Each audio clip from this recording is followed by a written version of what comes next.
and take it away. All right, girls. Well, thank you for having me. I totally appreciate it. It's an honor to share this call with anybody that will listen. And I just feel like this has become kind of my baby as a coach to bless other coaches. I was fortunate to attend the Bo Eason Live event about a year ago. And I say fortunate enough to attend, but that was a big sacrifice for me to get there. And I think it's important that you know how big of a sacrifice that it is that you need to make in your personal growth and development. I have always done that from day one, and I've always done more personal development than what I can afford, and it always pays off. So I gave up going on the Beachbody, the first cruise, the first cruise. No, it wasn't the cruise. It was it Cancun? I gave up the Cancun trip.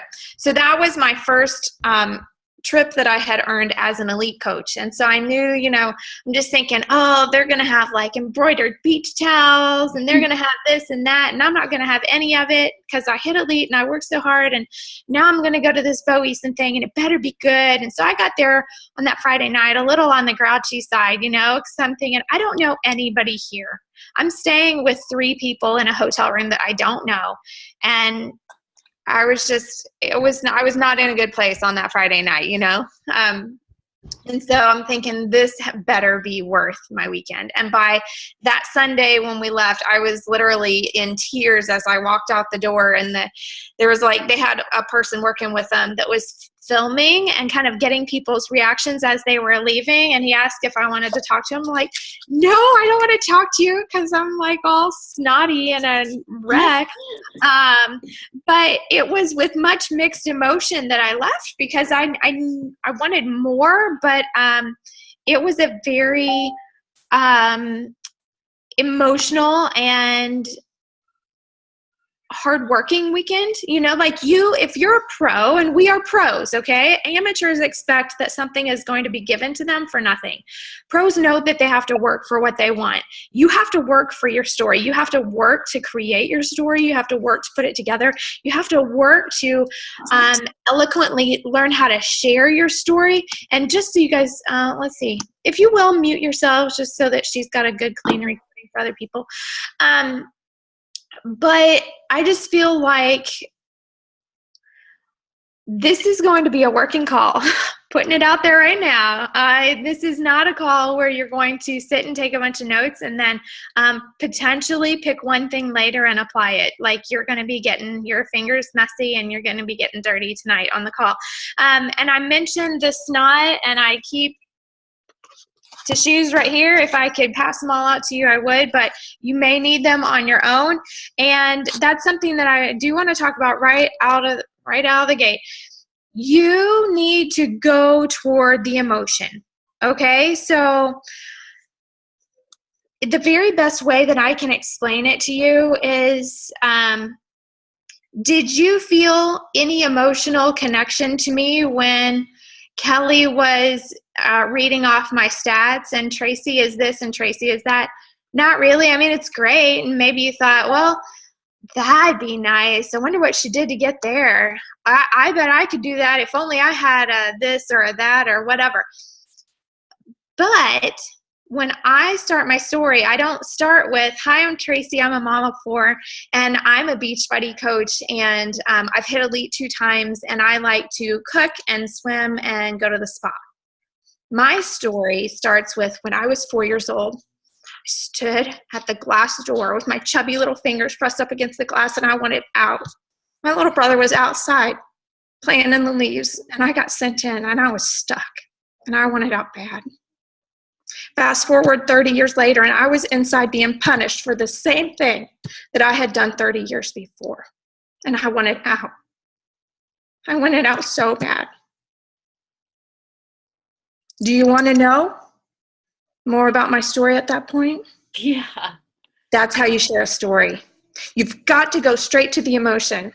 And if you're not willing to work for that and go straight to that emotion, you're kind of wasting your time. So We have to set you up as the underdog. The sooner in your story we set you up as the underdog, the sooner that people will fight for you. You always fight for the underdog, right? You always slow down going past an accident because you want to see how bad and gross it is.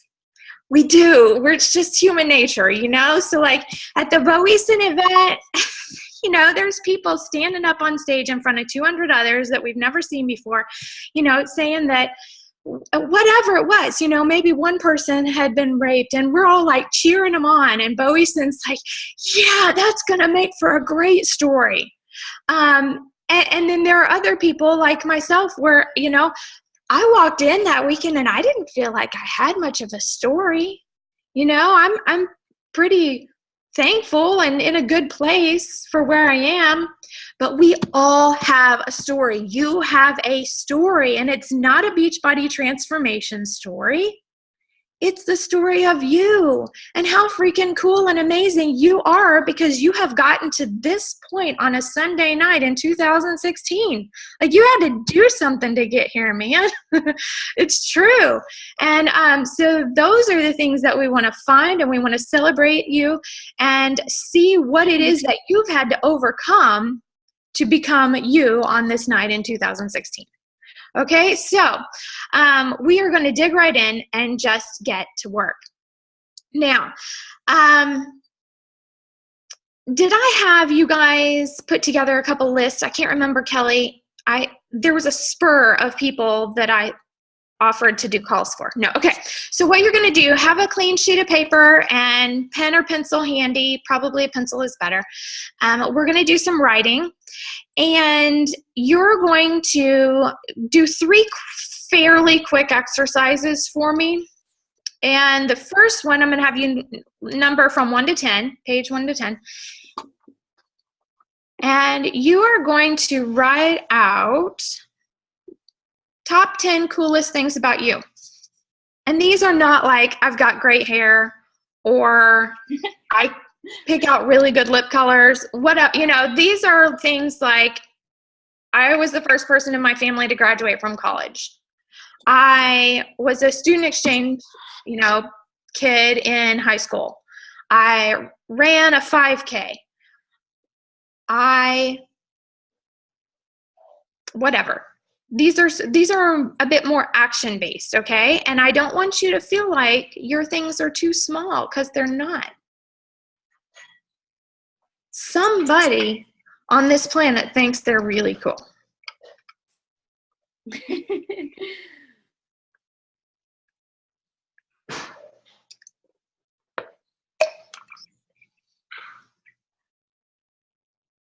There are people, I don't know why, they think that, I mean, I can sort of see why. They think that being a homeschool mom is cool. It's got its moments. But I put that one down because I certainly have to overcome some things to make that happen.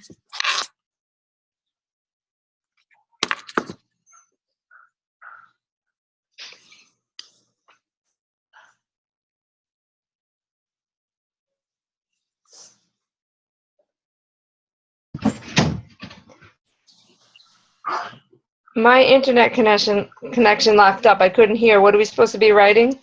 10 coolest things about you. So they're more action-based, not like I've got cool hair. Oh, okay.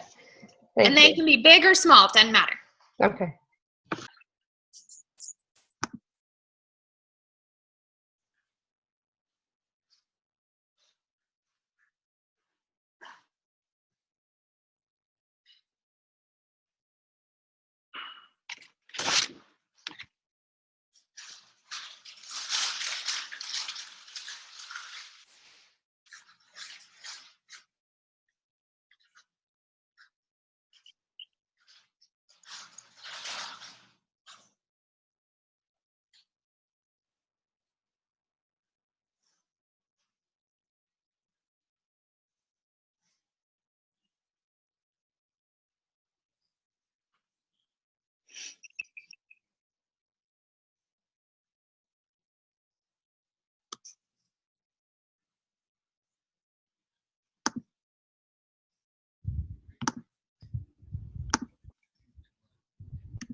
Man, this is like kind of hard when you think about it a little bit, huh? 10 things doesn't sound like a lot, but then when you start writing them down, you're like, hmm.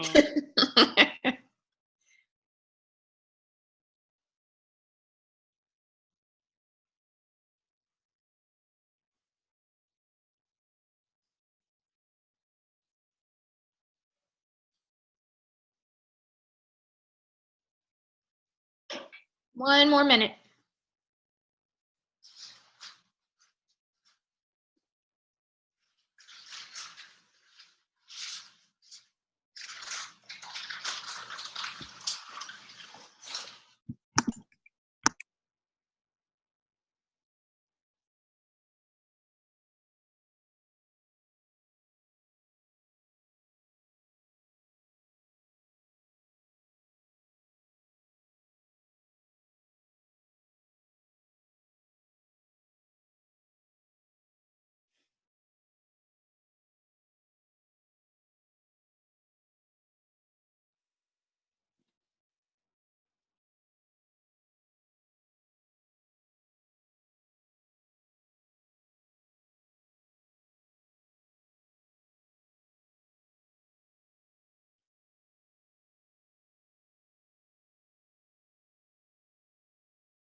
Okay, so now I need another list of 1 to 10. And this list is going to be top 10 defining moments of life. So these may be positive or they may be negative. They may be big. You'll probably think of them as big things. But there may be some small things that come up. For example, and these may, you may end up adding to this list as you begin to write your story and think and mull over it. But for example, when I was at Boeason and we were writing and writing, and I had a memory pop into my head of when I was about, I would say about 4, and I was singing out at my grandparents' house, just as little kids do, you know, big and loud and uninhibited. And somebody out there said, "Traci, don't quit your day job." And I remembered that. And I didn't realize until I was writing my story that that was a defining moment for me, because you know what I thought about when I auditioned for plays in middle school and voice lessons and theater and all of these things throughout my life. That's the thought that I remembered was, "Traci, don't quit your day job." So there may be things that have been said to you that could be considered a defining moment as well. So I'm going to give you, 4-5 minutes to work on that defining moment list, big or small, positive or negative.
Okay, next exercise. So now flip your page, whatever. You are on a plane.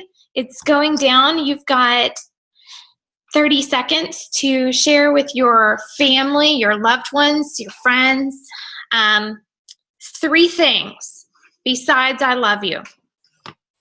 So if you needed to fill in the blank of, like if you get nothing else out of me having been on this planet, please know that 1, 2, and 3.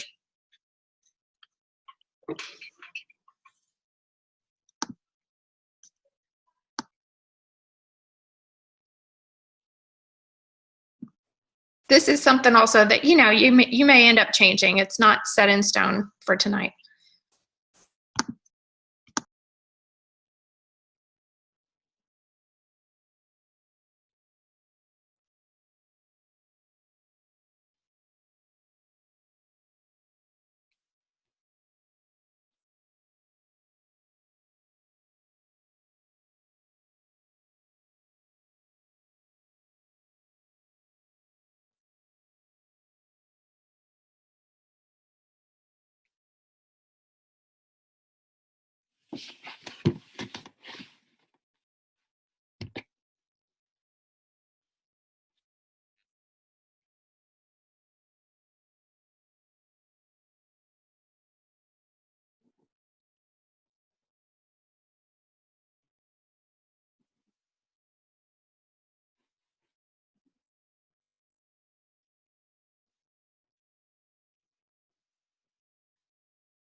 Okay, so these things are your message. Pretty much every post that you write should come back in some way to these things, because what you've just said is what you want the world to know. So that's kind of your life's purpose in a way, just to really narrow it down. So that should really make your posting a lot more clear. And when you know that, and you can align every activity that you do as a coach to supporting those things, then you've got some power. And that's a big, huge piece of your brand. So I think that's really important to do. And that's a big part of your story, and how your story just totally connects with your brand. If you don't know your story, you don't know your brand. And I worked with a branding consultant about, close to a month ago. She spent 2 hours with me, just letting me share my story with her. That's how important our story is to our brand. She needed to know every little bit of my story so that she can help me brand and put that together. So, like I said, this is work, right? And if she's willing to spend 2 hours on my story, how many hours do we think we need to spend on our own story? This is a big deal. So what you are doing, this time that you're spending tonight, is very worthwhile. So the reason that I had you do those 2 lists is because like I said, we have to set you up as the underdog in your story. Now, what I would like for you to do is to go back to your list of coolest things, because chances are that when you look at each one of those 10 things, you had to overcome something. Was it a mindset? Was it financial struggle? Was it a physical struggle? What was it that you had to overcome to achieve each one of those 10 things? You ought to take a minute and just jot those things down real quick, because what we're going to be doing is finding common themes running throughout those two lists between the defining moments and the coolest moment struggles. So take a minute, look at that, see what you had to overcome in those items, jot that down, and then be looking for common themes. What have you really had to overcome? Where have you been the underdog in your life? What is that predominant lie or negative story that has been replaying over in your mind? Because chances are that's your enemy. It's probably not a person. Oh, yeah. I believe that. So take a minute, because there are a lot of people, and it may happen in your group as well, where there was a specific person who completely negatively impacted them for years and years and years. And so, and they usually ask, well, Traci, they're on Facebook. How am I not going to completely destroy my family? But if that's the case with you, it is not that person. It is the emotional impact that has played on you and the lies that have been told to you in your head as a result of that person. So that deep down is the enemy. I've gotten some slack from my mom from posting stuff sometimes. And I think, like, your family, when we're growing up, your family is going through their own struggles and their own things too. But they have to come to realization that what they did back then, it was the best that they knew how to do at that point. But, like, because my mom had twins at 18. And so I can't even imagine being 25 and having, 7-year-olds. Like, so, I think because you're being so bold, like I've gotten slack from my mom, and she's like, well, just leave me out of it now. And she's like, I don't care if you talk about your dirty laundry, but you don't have to talk about mine. And I'm like, I know, Mom. I'm like, but it's those things that have happened to me that made me feel this way that I have had to overcome. Right. So so I've learned that if it's involving family or involving people that are close to you, like I now try to, like, if I say something that my mom did or how her passed, I always say she did the best she could at the time, and I always try to have, like, a positive point to that negative, like, thing. Yeah. So that I was like, Mom, people that know you now know that you're not, like, doing those things. Like, and I'm talking about how it affected me, but you could always block your parents from seeing that stuff too. But I try to be truly transparent with my family. But yeah, so if you do talk about something about your closest people and you know that they're going to see it, just try to add a positive spin on whatever it is that you're saying at the end of that sentence so that it doesn't freak anybody out. Yeah. I mean, that's kind of my tip, I guess. Yeah, no, that's good. Yeah, we're not intending to bash people. No, we're just saying, look, like, this is what happened in my life, and this person is a great person. They're my mom. I love them, or whatever. But you just have to be kind of real. What if you don't have? So this what I hear is that, do you think you don't have a story? Because it doesn't have to be negative. I'm going to unmute you, Veronica. Oh, okay.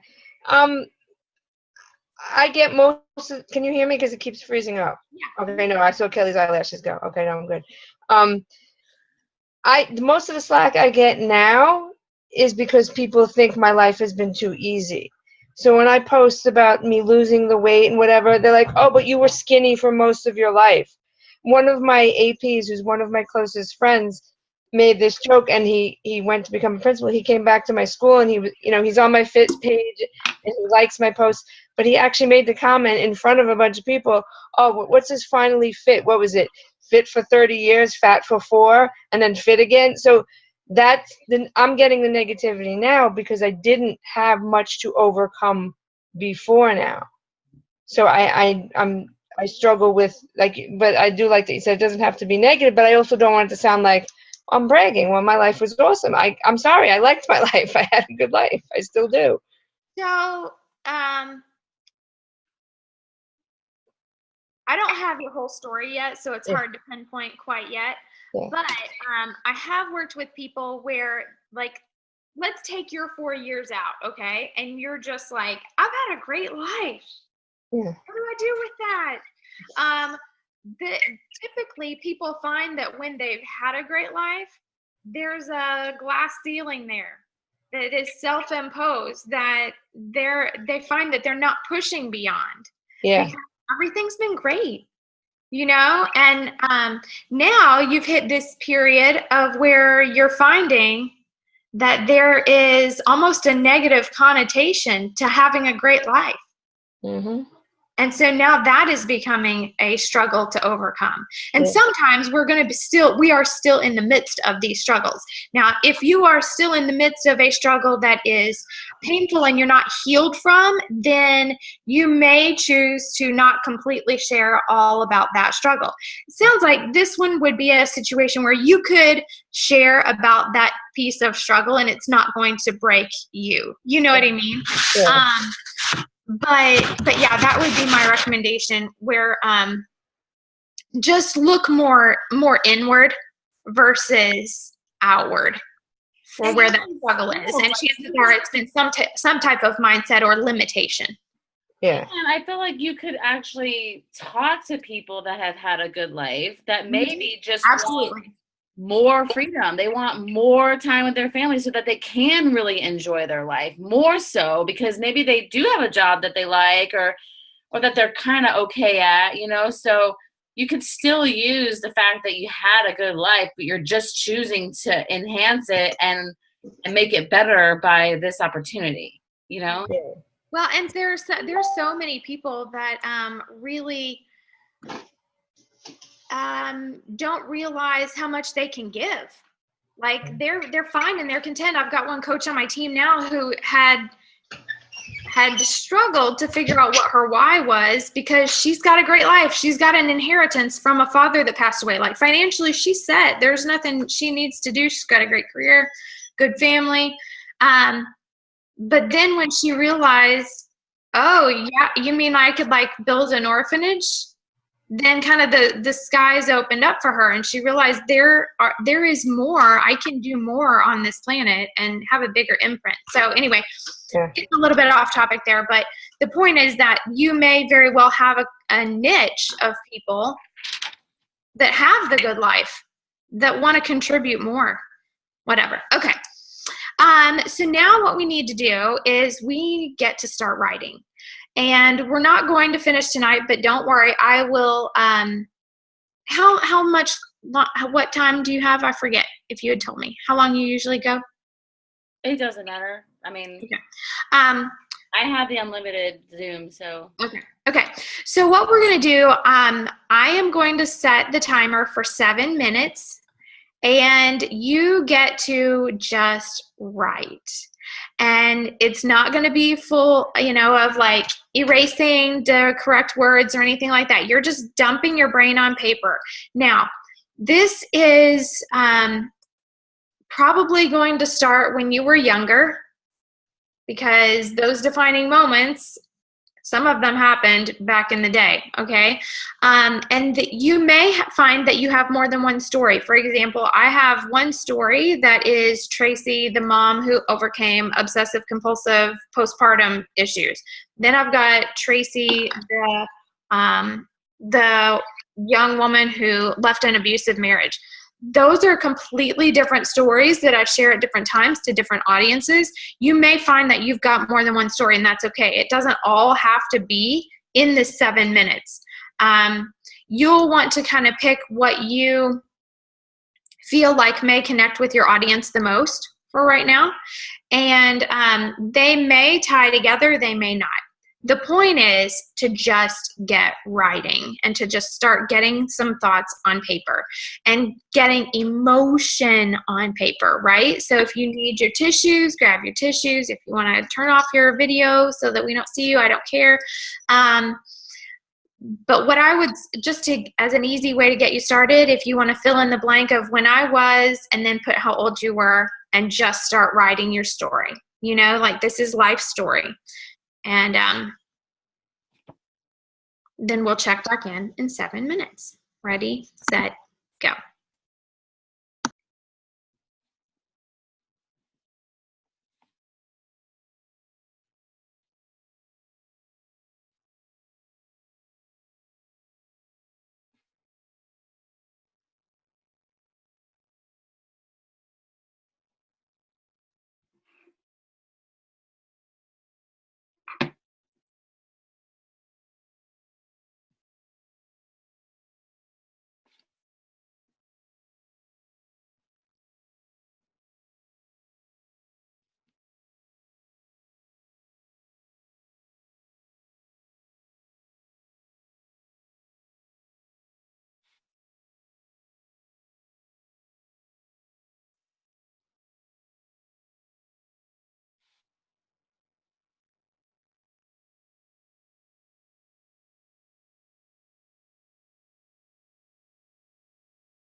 All right, I'm gonna pause you.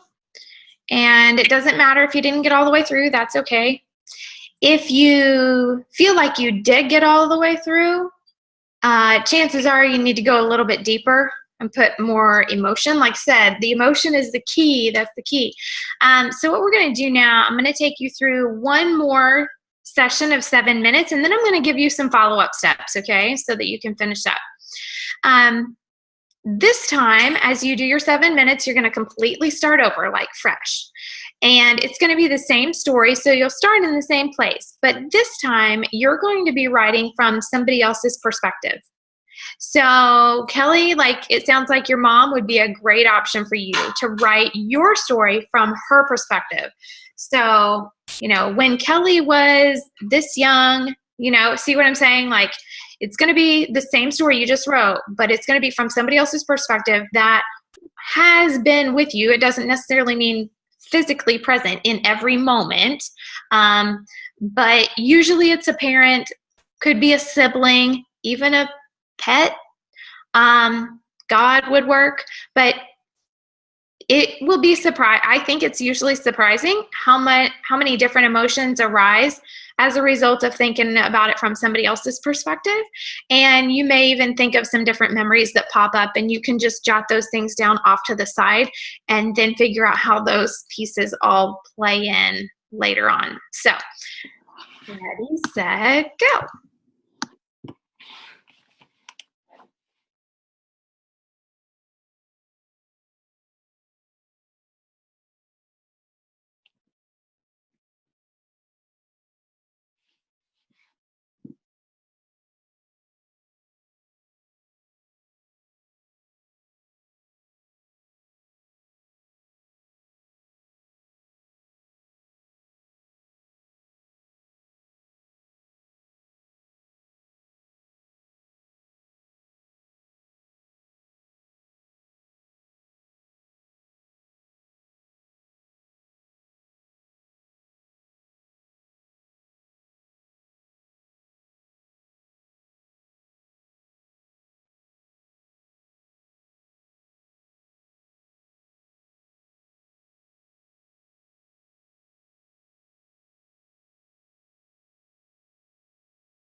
Okay, I'm going to pause you and give you some follow-up steps.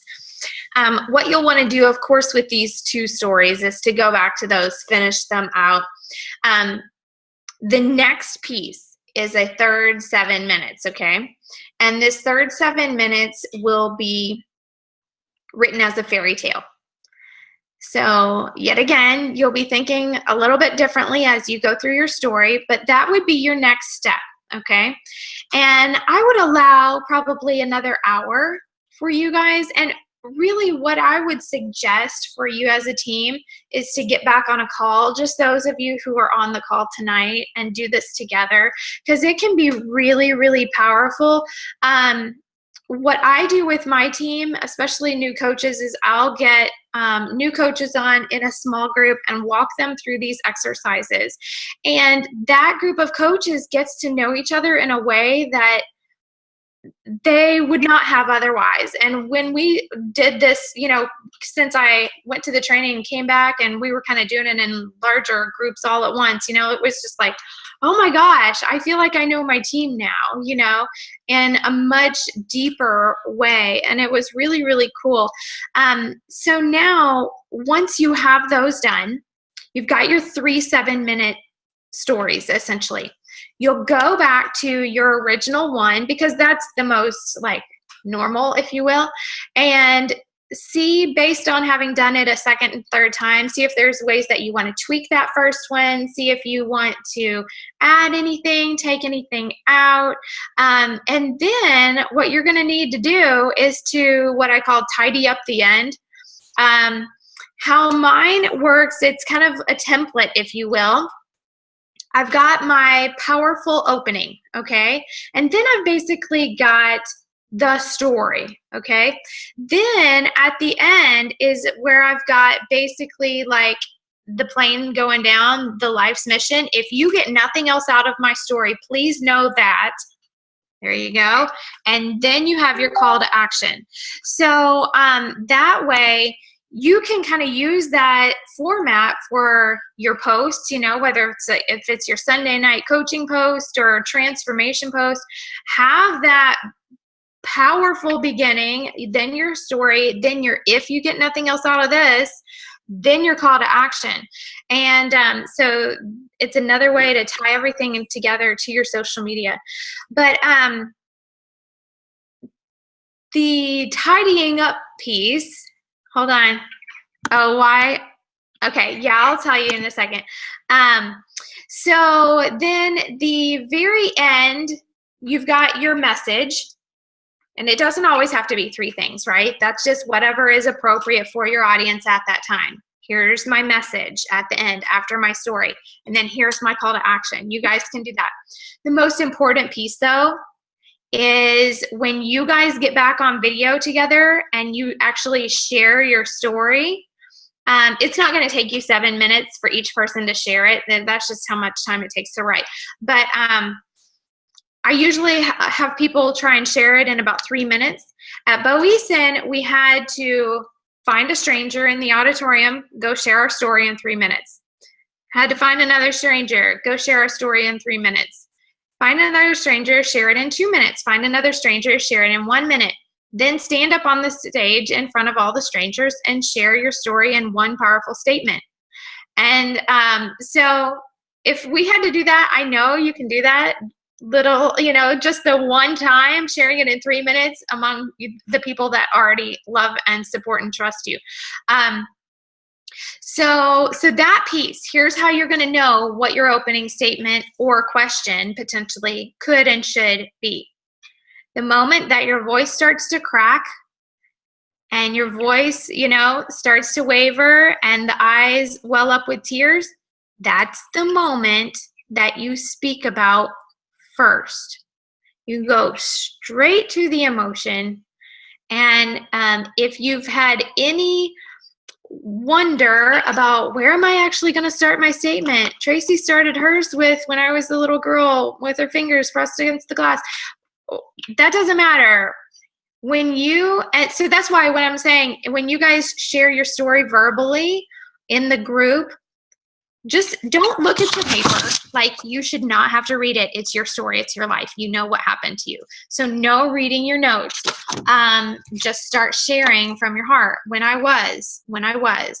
And then as a group, you'll be able to help each other through what should that opening powerful statement be. And what is going to create a sense of wonder? What's going to draw out curiosity? Maybe it can be lighthearted. Maybe it doesn't have to be teary. But the emotion is the kicker and the real most important part. So then you will be able to sprinkle that throughout your social media. I would suggest that you keep about a 3 to 5 minute version of your story handy so that you can share that with your prospects when it gets to that point. I do my entire business opportunity presentation is now story-based. I do coach grand opening business launches that are story-based. It's all about the story, and I share details later. People will ask you what the details are. They're not going to come back and ask you more about your story. So, but they will remember your story. So the more story that you can get out there, the better. So mine ended up being that when I was 34-ish, I was diagnosed with postpartum obsessive compulsive disorder and had recurring intrusive thoughts of babies going over the banister, and so had to be put on Zoloft immediately, and was told, if you ever even get pregnant again, you must be on it. You must basically stay on it. Don't get off of it. And so after I was on it for years, and then after we had baby number 3, finally weaned myself off of it using Shakeology. And then when I got pregnant with baby number 4, was scared. I was scared, like, should I go back on it? Because they told me that I was going to have to go back on it, but I feel really good, and I hate to take medication if I don't have to take medication, and all of that. Ended up having baby number 4 completely medication-free. We actually had a home water birth, so like nothing even in the hospital or postpartum at all. Haven't had any Zoloft for anxiety or depression for years and years now. So that's a big part of my story. But then when I was like 4 or whatever, I got sent in for trying to strangle my brother. So even at that early age, I had the anxiety and like that rush of anger, like when I'm upset, it doesn't take very much for me to just snap. And I could easily picture myself as one of the moms on the evening news that had done something tragic for her kids at that point. Like, I really don't, before that, I always thought, how could somebody ever do that? Now I know, and it's real. Wow. So anyway, that's my story, or one of them anyway. And the closer that you can get to being able to effectively share yours and practice, like, find every opportunity. And that's really one of the reasons why I've started doing all these team calls, is because it allows me to practice my story over and over. See, Thank you, Kelly. I feel like I have different parts to my story. I have the part where like my family, made their mistakes, and my father died when I was 10. And then, I've had best friends die, and that has been pivotal moments of, so I think that if I really dig into this, I could probably have like 3 or 4 at least. Well, you could probably go through each one of the defining moments and create a story around that. Like, you've got content now for social media for quite a while, just based on the homework that you did in the last hour. Yeah. I love it. Good. Cool. So you think we should get together with the people that were on this call and tell our stories, and we should be able to tell a story in under 3 minutes? Yes. Because I know Katie Hefner talked about that, and I posted that, her branding team call, and there was like 3 sentences that she did, and she basically just put her story in like 5 sentences. Yeah. That's the problem with me, is that I feel like I'm so long-winded. Like, when I start talking about my life, like, I feel like and my posts are always so long.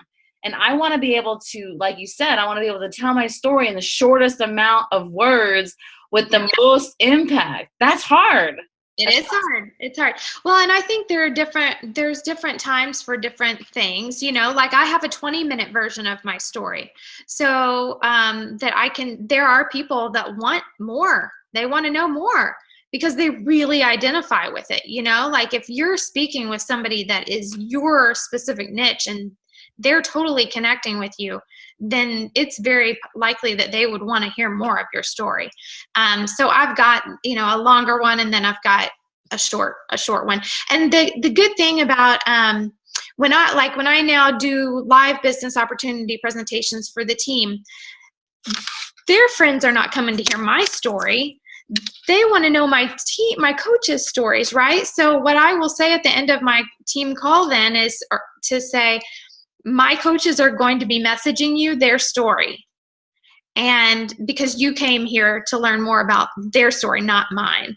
So, you know, I'll share about our team, about team culture, about my own story in a nutshell. But then that also allows my coaches to connect with their people sharing their story. So, because your story is your message, like what's the point of all of this if you're not going to be sharing your story?